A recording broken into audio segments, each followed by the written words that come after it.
When you came back to India in 2006 and set up Kalaari Capital, the startup ecosystem was really in its infancy. But today we are one of the largest digital literate nations, which of course has then fueled all startup movement.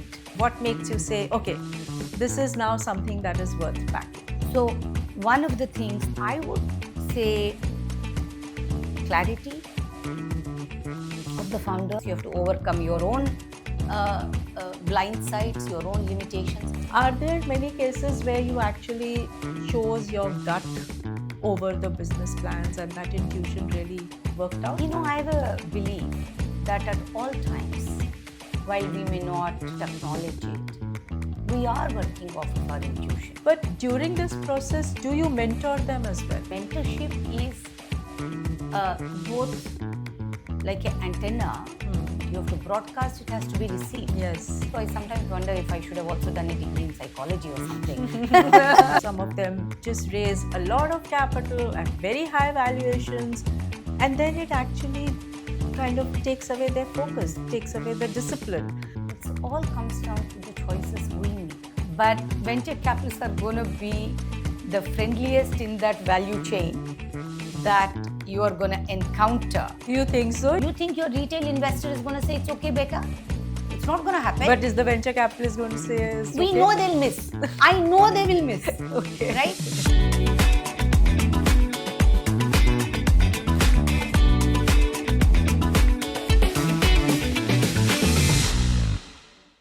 Welcome to another episode of my show. My guest today is one of India's most prominent venture capitalists, Vani Kola. After her successful entrepreneurial journey at the Silicon Valley, she decided to come back to India in 2006, at a time when India's startup ecosystem was still in its infancy. And over the last 2 decades, she's played a pivotal role in almost shaping the foundation of India's startup ecosystem. From backing, small companies that turned into successful giants to mentoring women entrepreneurs, her journey is not just about capital, it's actually about conviction. So today, let's dive into the world of entrepreneurship, startups, and venture capital with Vani Kola, the founder and managing director of Kalaari Capital. Vani, welcome to my show. Hi, Chanda. Lovely to be here. What a great time. Great day to be here. Absolutely. And it's such a pleasure to have you here. So, as I said, when you came back to India in 2006 and set up Kalaari Capital, the startup ecosystem was really in its infancy. Of course, there must be some conviction that brought you here. But from then to now, how have you seen the evolution of the startup ecosystem here? 2006 feels like a different time and a different life, a different world. Right. As a culture, risk and failure, our equation with that was very different then than it is today. In fact, I'm a very unlikely entrepreneur and an unlikely venture capitalist. Oh. Growing up, aspiration for family was that you get a good PSU job. Right. Right? Right. So the aspiration, the role models to innovate and do business was not there unless you were born in a business family, perhaps, which I was not. And not much had changed in 2006 when I came back. I had been away from India for 22 years, but some things had changed. But at large, the notion of doing something, which then, of course, is inherently probability of failure exists, and embracing failure as an open invitation, I don't think we had that mindset. And even taking risk was a difficult no, thing. Risk is a second side of the failure coin. Yes, yes. The mindset yes. was not there. Personal mindset, but reflected in a societal mindset was not there. The second, we understood nothing about risk capital. We understand credit, debt, all of that. Yeah. But we were not a culture from an investor used to risk capital, Yeah. nor as a founder used to the notion of how risk capital works. It's not free money. Yes. But it works in a different equation. Now, of course, I lived in Silicon Valley and I built 2 software companies. So that sort of put me at that time in a place where I was a big believer in entrepreneurship, first at a personal level, as something that's the most fulfilling journey of a person's career, because you're always out of your comfort zone. And until you're outside of your comfort zone, forget others, you yourself don't know what it is that you are truly capable of. I believe we all have deep capacities that go unexplored in our lifetime. Entrepreneurship forces you to find that in you. So, hence, it's that personal journey. But I also believe to some degree, entrepreneurship is a better equalizing engine of wealth. So, and wealth building, a nation's wealth building. So, I believe entrepreneurship is a very important fuel. Now, all of this mindset was not there in 2006. Right. Today, what a big change. Yes. Everybody wants to be an Yes. entrepreneur. Yes. Age is not a barrier. You could be 19, you could be 55. That's right. Doesn't really matter. Yes. And failure is okay. People are personally okay, but families, the overall ecosystem doesn't judge you for that. Yeah. And mistakes are not without second chances. Yeah. One failure doesn't mean it's the end of the road for you and your life. Yeah. Absolutely. Right? And in fact, many entrepreneurs succeed in their second, third venture. That's right. It's a whole different topic. How do you not burn bridges? How do you find the resilience? It's a whole different topic. So that has changed a lot. We could not have imagined in 2006 becoming the digital nation that we are today. Even the sort of early shoots, green shoots for that, were not yet visible in 2006. But today we stand in a precipitous moment where we are one of the largest digital literate nations, which of course has then fueled all the startup movement or momentum that we have seen. So a lot has changed from that perspective in just 20 years. So now, this entrepreneurship wave, you think this is now a sustainable wave? This is not like a bubble that's here for some time, thinking, and then it'll fizzle away. You think India is on a solid ground now? Yeah, look, valuations may go through corrections. They go up, they go Yes. down. That's financial markets have their own algorithm. Entrepreneurship, I don't think, is a bubble. In some ways, actually, we have always been an entrepreneurial nation. I was just going to say that. Yeah. Yes.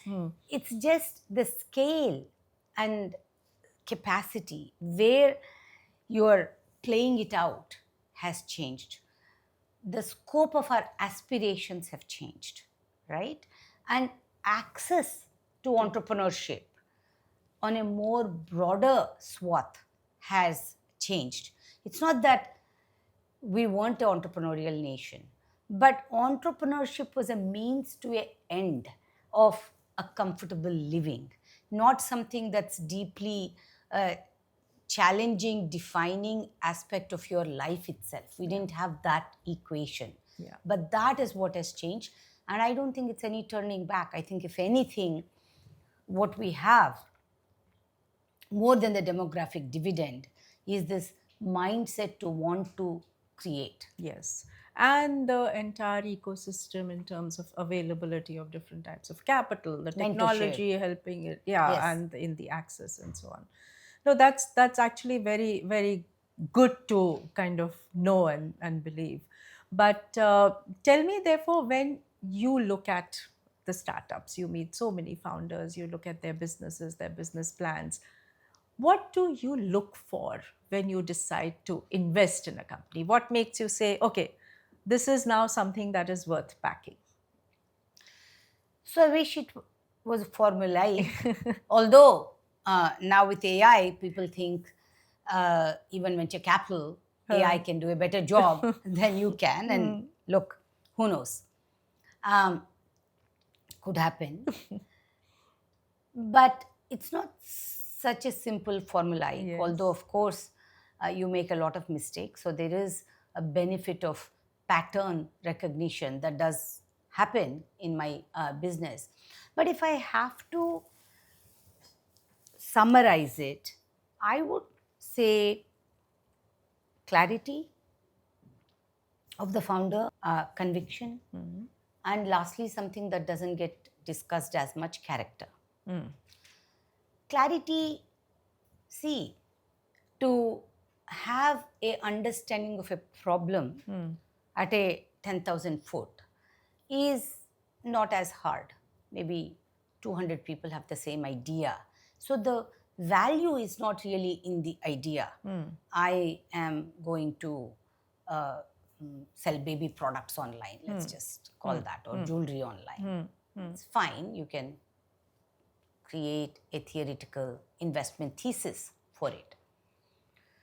But the nuances in understanding deep customer insights, how do you access this customer where the customer is profitable for you, and understanding, the emotional connect with your product and that customer. It doesn't matter if it is B2C or B2B, but regardless, deep customer insights. And every problem can be solved in a myriad ways. And only a few succeed. And it's always easy to write history. It succeeded because of this. And the path is nuanced. It's not that somebody went north and somebody went south. It's not like that. It's a degree at the beginning, but a 10-degree separation as you go distance can become quite wide. So those play out at scale. Are you set up for scale? So that clarity of the problem, the nuances of your insight to how you're going to approach solving it, the depth of your connect in understanding your customer, and lastly, but most importantly, having a sense for unit economics. You could solve a problem very well, your customers could love you. If they don't pay you for what that problem is worth from making money at some point, it's simple financial principle, you can't have a company that is just funded by venture capitalists. Right. So some sense of unit economics is very, very important for founders to have.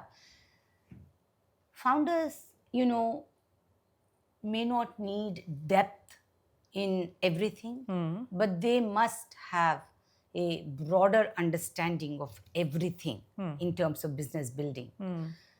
But education systems don't train them for that because we are very siloed in an education system. You don't learn all these other skills. But the conviction to continue, if you continue and you have the right attitude, mindset, I believe all of us can learn anything. When I started my first company, I'd never used Excel. I was an engineer. And it was a different time, of course. Excel existed, although you got them in floppy drives and put them into your computer. Right. I'd worked with motherboards. I could probably put a computer together. But I didn't know anything about finance.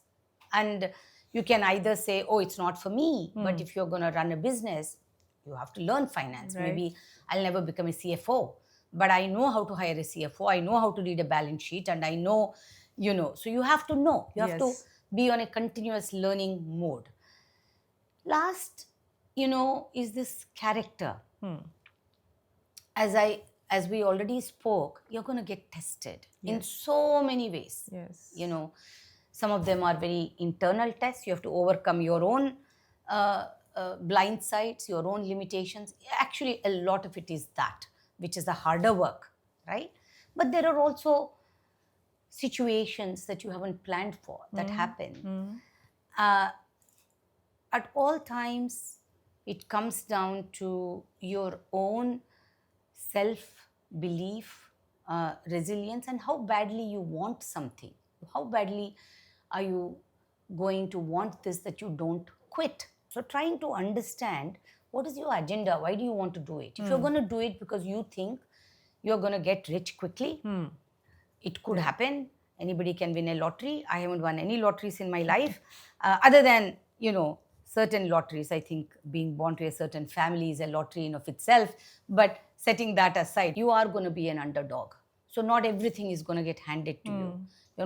You have to, despite that, make it. Yes. So it is a little bit of extreme sport mindset that, I'm going to triumph. You have to be very grounded into your own sense of self in order to succeed as a founder. And there's a deep self-transformation. Are people in the right mindset and frame of reference to go achieve that for themselves? So, how would you assess this frame of mind, frame of reference? I mean, you can look at the numbers, as you said, the business plans. There the is numbers. not many numbers because at the time we get involved, Yeah, the projected numbers, the plans, which are useless. So, how do you assess this side of the entrepreneur? That means it's partly you have to play by your gut and partly by the business plans. Are there many cases where you actually chose your gut over the business plans and that intuition really worked out spot on? I have a belief that at all times, while we may not recognize it, acknowledge it, we are working off of our intuition. It doesn't really matter the scale of whatever you are doing. Everything is intuition Finally, at one level. Yeah. Okay? So there's nothing magical about that just from a company perspective. You have to break that down into intentionality, right? First of all, in my line of work and how my life has shaped, I don't give that much weightage to somebody's pedigree and past. Past doesn't define the future for anybody unless they define it so. Okay? So I'll have people spend a lot of time sometimes talking about their past and not what they're going to do. And ironically, sometimes it starts from what college they went to, what grades they got, which is nice unless you tell me why that is something you achieved against all odds, right? I try to see what it took for you to get there. A kid who has gone to a government school, to a vernacular school, and against all odds, made it into, let's call it McKinsey, just as a frame of reference, is different from my kids or your kids, where you paid for their entire college and went to the best of schools and colleges, and they made it, which is great. It doesn't tell me about your grit. It doesn't tell me what you're capable of and what you're made of, right? So I almost don't want to know their background. I don't want to know whether they come from a rich business family, whether their parents are, well-to-do, not well-to-do. I don't really want that much of their history. And I don't want to be burdened by that in my decision-making either, positively or negatively. I just want to know who they are. And so the pedigree doesn't play a big part. And if it plays a big part in their head, I wonder without that crutch, because that crutch isn't going to be there when they are building the business. Right. Because nobody, if I'm running a marathon, it doesn't matter. I have to run it. Exactly. You can't run it for me. Yes. So I want to see what are they made of in their own heart, in their own head, in their own mind. What are they talking about? The more they talk about, I met these 50 customers, and this is what moved me. Why are you solving this problem? Why is this your agenda? Are you really a person capable of overcoming the improbables? Because the improbables will come around a curve when you are least prepared. Unless you know how to handle it, deal with it.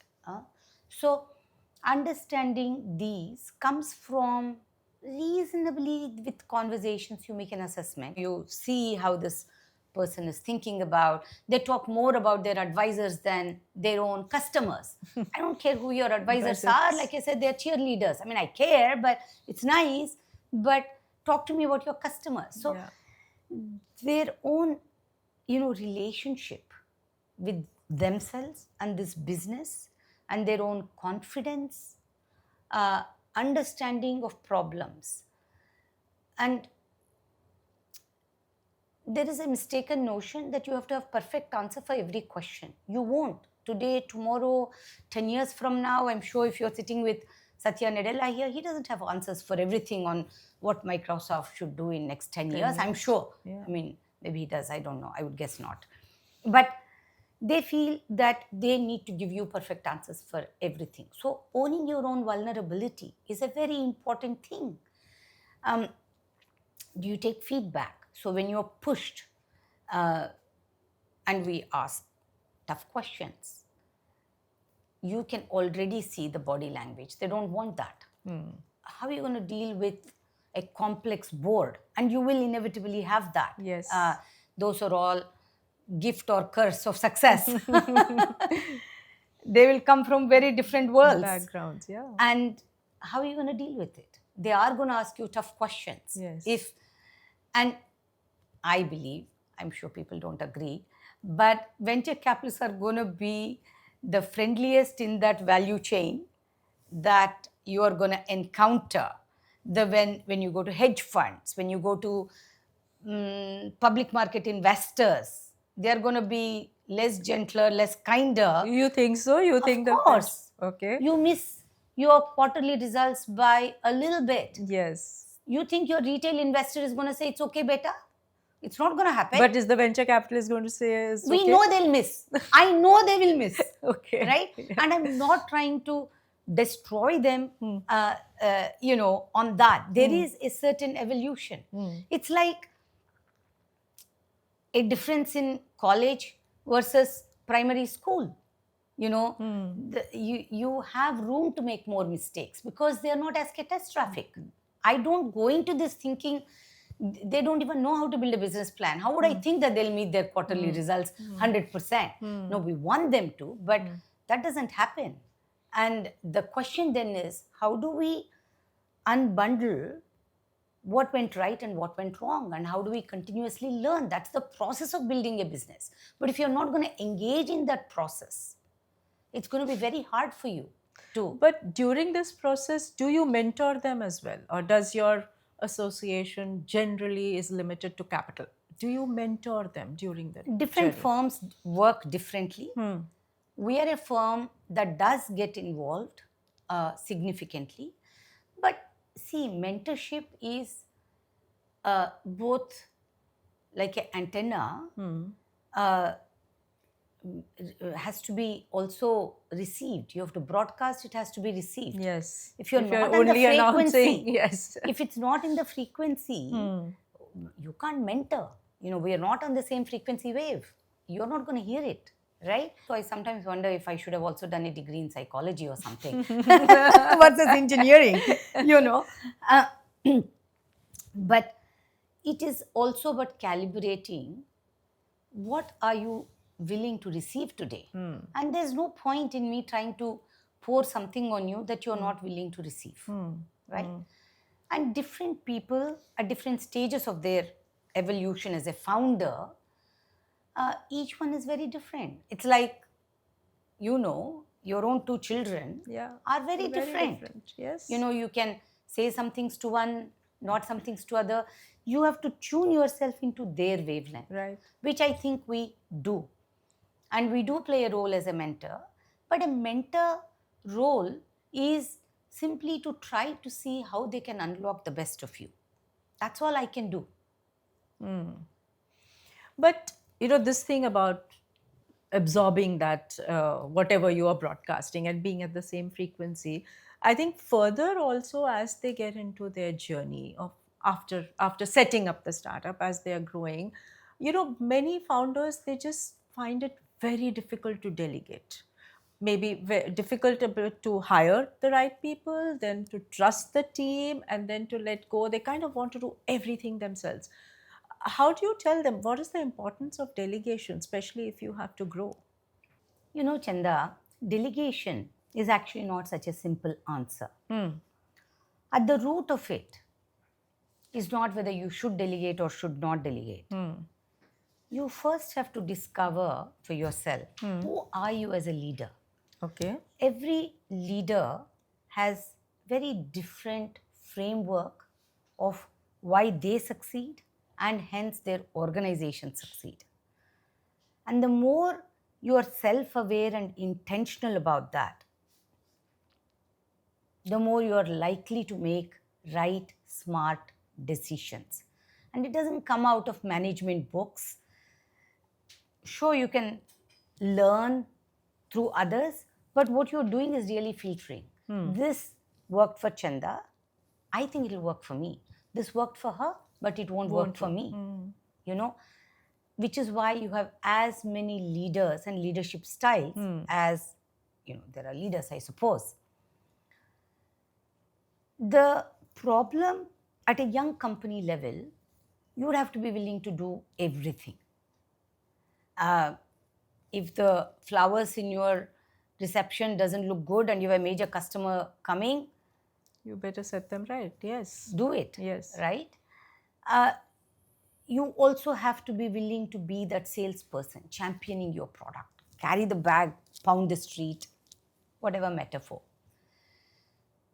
You can't just bring some very senior salesperson who usually needs a mature product and a script to sell. And oftentimes, founders are told you have to delegate, you have to bring other leaders. But those leaders have succeeded in a certain environment. You're probably not able to provide that environment. So bringing very senior people doesn't work at a young company because they are not tuned into that mindset. Of course, it doesn't mean you can do everything yourself. Where delegation is something that you don't do, not because the people who can do it aren't available, but because you are a person that can't let go of control. You will reach a certain plateau. You can still do it, by the way. And let's assume you are that leader. You can probably take the company to even a 500 crore revenue, honestly. Okay? Then you recognize that and then you say, now I sell the company. You don't have to become somebody else. Maybe you're not the founder who'll run that $10 billion company. For me, I had an option to take my company public or sell it at a value that everybody, cash value that everybody made money. I knew, that I didn't want to be a public company CEO. Okay. Knowing who you want to be is the most important gift you can give yourself and of course everybody else around you. Put yourself out of misery and put everybody else out of misery. And the company itself. Yeah, exactly. So now, what is the option? First I have to know, do I want to run a public company? I don't, because I love the process of a product creation, being in front of the customers, just feeling that connect, getting to know my employees, all of that. I think I had about 1,000 employees or whatever. But I'm not a CEO who's going to enjoy 10,000, let alone a 20,000 employee company. That's not me. And there's nothing wrong in that.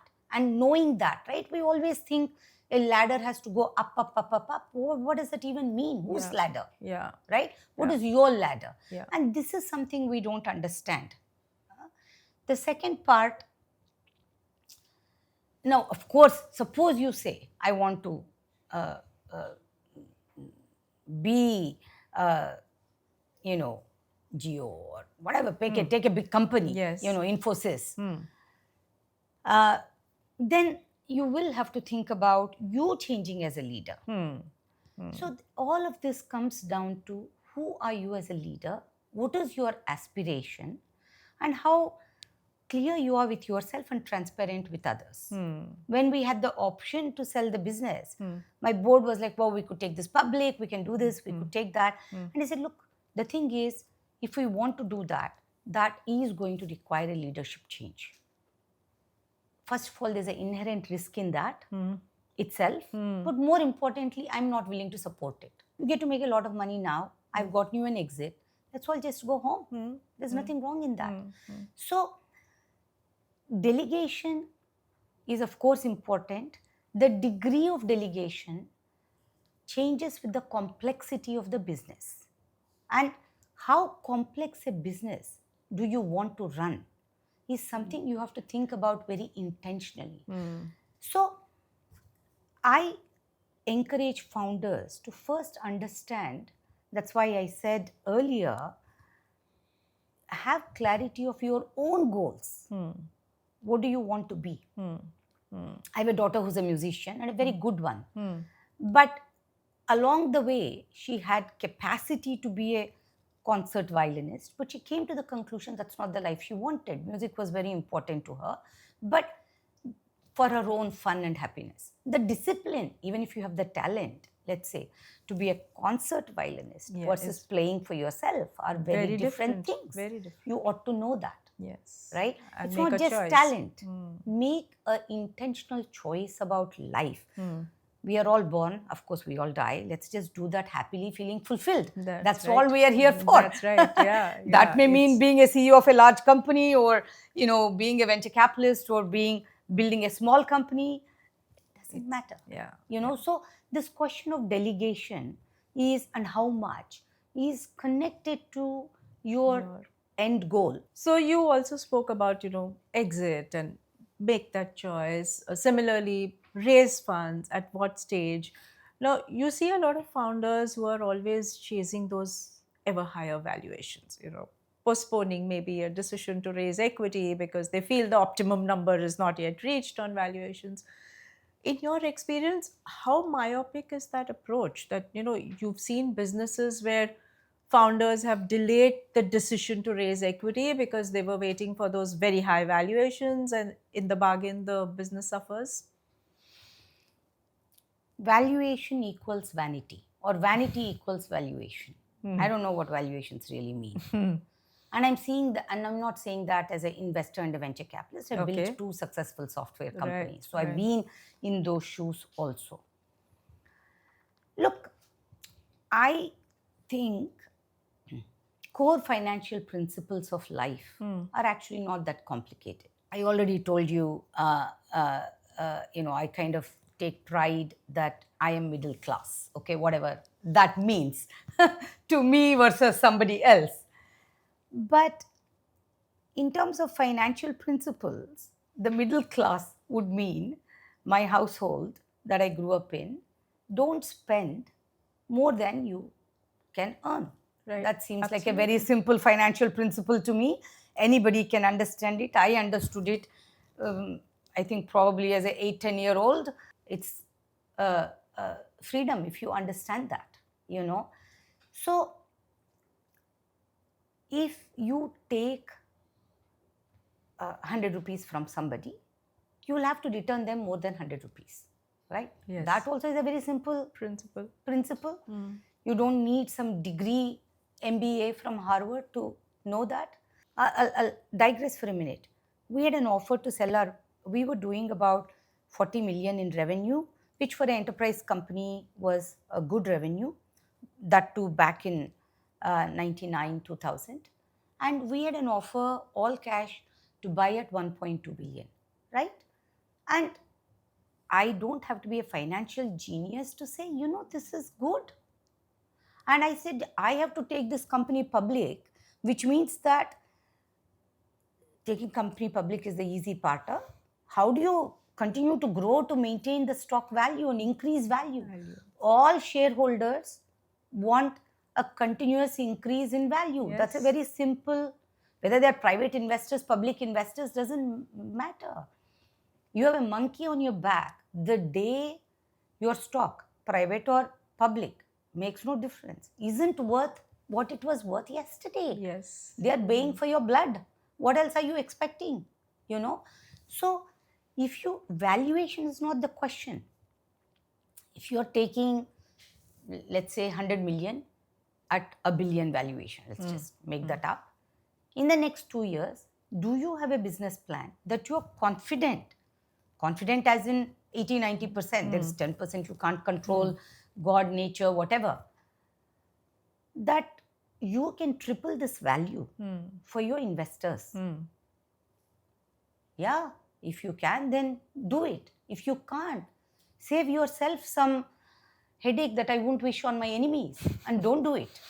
Right? It's as simple as that. So that's on the valuation. Now, waiting for valuation.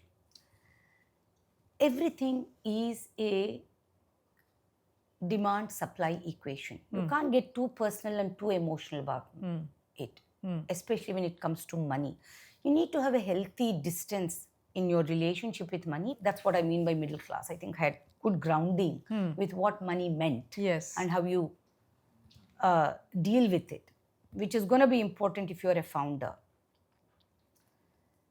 Security of your company is far more important than some ET headline about you, which can be good today and bad tomorrow. Bad tomorrow, yes, yes. Be prepared for both. Yes. Everything goes up, has to come down. Yes. In a manner of speaking.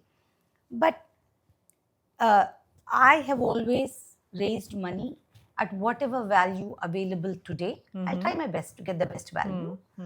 It's not just all about some mythical numbers or even what I want.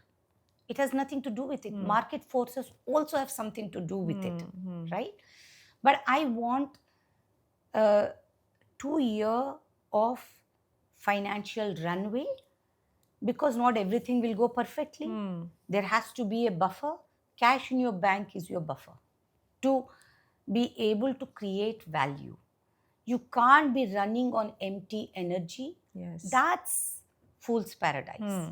I will not take such risks with myself in my own companies. Yeah, I own a little less, I own a little more, but I was never doing this for that. I want to reach that finish line that I've set for myself. Now, we already spoke, my finish line may be different from your finish line. Yeah. But I want to get to today's finish line. Yeah. It may be something else different. When I get to that, I have new challenge. Fine. You need the cash runway. You can't be running on an empty stomach. Yeah. So, and hoping that along the way something good will happen to me. Then you're playing dice.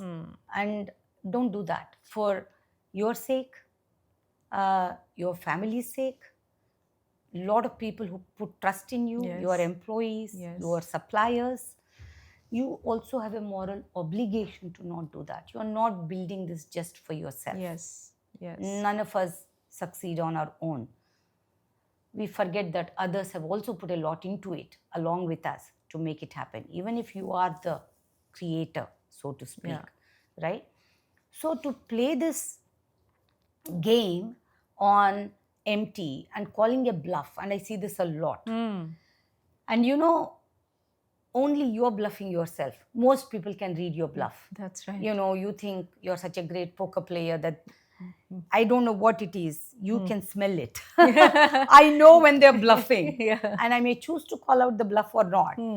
Sometimes there's no reason to call it out. So you don't even engage in it. It isn't worth your time. But this notion you can fool an investor, Yes. I don't think anybody gets there being a fool. Let's put it that way, you know, and never underestimate the person on the other side. Yeah. So don't try to bluff your way. It's not worth the risk, you know, to take that. Raise capital such that you have 2 years of runway ahead of you. You can't have also, sometimes people say, I want to raise more capital, so next 5 years I don't. Yeah. No, that also can't happen, right? Nobody is going to give you a free ride. But you also can't be fundraising every 6 months. That's not possible. Yeah. So raise capital for 2 years of your runway. Do the best given the market forces at that Absolutely. time, but don't keep waiting for that miracle and then try to run on empty coffers. And that's not where you should be taking most of your risks. Yes. Don't take risks in technology. Take risks in customers. Take risks in growth. Yeah. But don't take risks in your finance. Yeah.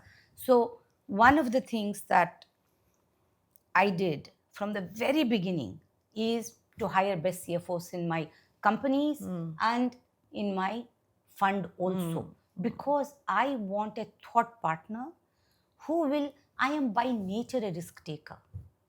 I know that. And I have to be. If I'm going to be the CEO or the founder or the investor, I can't be risk averse. But I also want people that To with keep me you in, yeah. and say, hey, but can you think about this? And I have to empower them. I have to provide them the space to question me, to challenge me. So I always tell founders, hiring your CTO, your VP of engineering, all that is more obvious. But hire the right CFO. Yes. He or she is gonna be the important person if you allow it. Yes. Most of the time you don't allow it. Yes. That's a different point. But talking of capital, looking at it the other way as well. Do you think, actually a lot of excess capital is available to the founders today? Some of them just raise a lot of capital at very high valuations, and then it actually kind of takes away their focus, takes away the discipline. And you then go and burn it out. You hire some big brand ambassadors, burn out the money, and then realize at the end of 2 years that you don't have the money to keep burning at that rate. Are you seeing too much capital chasing too few entrepreneurs? Maybe, maybe not. Those also are endemic to capital markets. And hence, sometimes there is capital chasing, sometimes there is no capital. The question is, if the tiger is chasing you, what is your choice? It all comes down to the choices we make. Look, we are in this nice place, beautiful view. Say we go down to lunch. It doesn't matter whether I'm in this 5-star hotel or at home. My breakfast is a bowl of khichdi or 2 idlis. I'm going to eat the same thing. There's abundance of food here. Yes. So that doesn't mean, I get greedy and gorge. So what is discipline then? Is it availability and abundance or scarcity? Discipline can't be an outcome of that in any of our personal lives, right? How we live our life is an intentional choice. It cannot be that we put responsibility of that on somebody else's action. Yeah, money is chasing you, but what does that even mean? Why are you taking it if you don't need it? Why are you eating more food than you need? But that's easier said than done, no? Is it though? Everybody eats more than what they actually need to eat. And you don't look like you do. You look like you have maintained a very disciplined life. I might have some indications of that, but we don't get to be. Look, I don't know how old you are. I'm 61, okay? And I promise you, if you take averages, I probably have more energy and do more with my day than, most average 20, 30-year-olds. But it cannot happen without a disciplined life, right? Which includes many aspects, which is, of course, we talked about just for fun eating. But it's that and many other aspects of life. And you can't operate. You take, I don't know, Shah Rukh Khan, whose movies I like. I don't know, how old is he? Something, 56. Look at the guy, the way he looks. Well, if you want that, then, you sleep right, eat right, exercise right, whatever it is. So you can't be in your top of a game without playing that game in any field. So money is always just a means to an end. Need the money, take it. Don't need the money, why are you taking on baggage? Just baggage, that's right. If you want to be playing in the Olympics, you probably can't party till 4 a.m. every day. You have to have a very strict... It's not just about Olympics. If kids decide to be athletes in a serious manner, Yeah. then even when they are young, they can't Yeah. be partying where their friends are partying. They have to follow the discipline, get up at 5 a.m. the next Go morning play and go. badminton, be Yeah, PV Sindhu or whatever yes, it is. yes. So, it's you have picked this game, na? You want to be a founder, you want to build something of value, you want to run a large company, you want whatever that comes with that.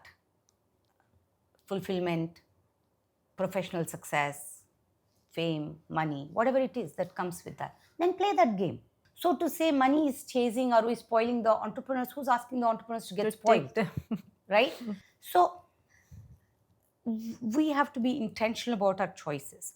But that's a different question than when to take capital, Yes, when yes, not to take absolutely. capital. Yeah. The mistake is we assume taking capital is equal to spending capital. Market cycles go through. That is inevitable law, and you can't predict. I don't care how smart you are. I don't believe anybody can predict bull markets or bear markets to the accuracy. Yes. You can say trendings, but nobody can predict it tomorrow. What is it going to be? So what can you do? You can have certain financial principles, how you operate. There's nothing I'm saying that all of us don't already know. We learned it in our home. Yes. Yes. Growing up. Yes. When markets are abundant, I raised money March of 2000. April of 2000, markets crashed. Oh. A lot of young people don't know what that means. But I didn't know markets were going to crash. But did I know markets were frothy? Yeah. The sea out there is frothy right now. You don't have to be a big sailor to understand it's going to be risky, but you have to know whether you can handle it, can't handle it, all of that, right? We had cash in the bank. Cash in the bank is king. If somebody is giving you cash, keep it. Take it, right? Doesn't mean spending. Burn it out. Yeah. That is the problem. Yes. Spend it where you can create value. And if you can make 1 multiply to 5, of course spend it. If 1 becomes 1.5, you should probably think about it. Put the money in the bank. They'll do a better job for you. If 1 is going to be half, then keep the 1, right? Yes. And that's where you need the CFO. That's where you need your management team. That's where you need your board. That's where you need to make the space for people to challenge your exuberance. Founders have to be optimistic. Yes. Founders have to be exuberant. And hence they have to create the people around them that they allow to challenge. Yes. You have to make the space for it. If you right. can't, it's the frequency. So it's important to have a few principles and values by which you are going to operate your business and be the leader that defines you. Your true capacity to succeed comes from truly knowing your strengths and your blind spots. Yeah. The more you are blind to your blind spots, the less anybody can help you. Correct. Vani, life is always unscripted. So what is that one moment in your life which you didn't expect, but it happened and it kind of just changed your path? You're right. There are many unscripted moments in life. A big one, googly. I was visiting India in 2005. Like I said, by then I had left for a long time. I'd never worked really in India. Of course, I went to college here and all of that. I grew up in Hyderabad. So I was traveling all over India, and something just clicked for me to say that India is a different India than the one I left. So I left in 85, which was a very different world, really. So I just went back home, which was California at that time, and said to my husband, I think we should go back to India. He's like, what are you talking about, right? But it just kept growing on me that I wanted to be here, do something here. What is the probability I'll succeed? Very small. I had not worked in India. I had not lived in India. I had not I didn't have any big networks in India, and entrepreneurship wasn't like a rampant thing here. It's the only thing I know. Early stage investing is the only thing I know. So will anyone not want? I said, no, I think, we should do this. So it was an unscripted moment, but it has given me a lot, taking that leap of faith, stupidity, foolishness, I don't know, whatever verbs we can use. Everyone was like, why are you doing it? And we had, how foolish human mind is, we had just built a nice custom home in Saratoga. When I built that home, I poured so much into it. I saw myself living next 30, 40 years. I said, I don't want stairs when there are grandkids, when my daughter was 2 years old. Okay. So, and we barely lived in that house. We ended up coming to India. So who knows? You plan and God has something else for you. Yeah. You can't become prisoner of your own planning. There may be something better for you. Be open to that also. Yes. But both personally and professionally, the move to India has been very, very, very fulfilling and satisfying. And so it's an unscripted moment with high probability of failure, but it has turned out to be a beautiful journey. Beautiful journey, absolutely, and an inspiring journey. Yeah. So in part 1 of this episode, we heard Vani Kola talk all about the startup ecosystem, about entrepreneurship, about founders, about the dilemmas they go through while raising capital, while looking at valuations, while delegating as their businesses grow. In part 2, we'll talk to her about the AI industry, technology, the future of e-commerce, quick commerce, the gaming industry, women entrepreneurs, and a lot more. So stay tuned for part 2 of this episode on Journey Unscripted with Chanda Kochhar.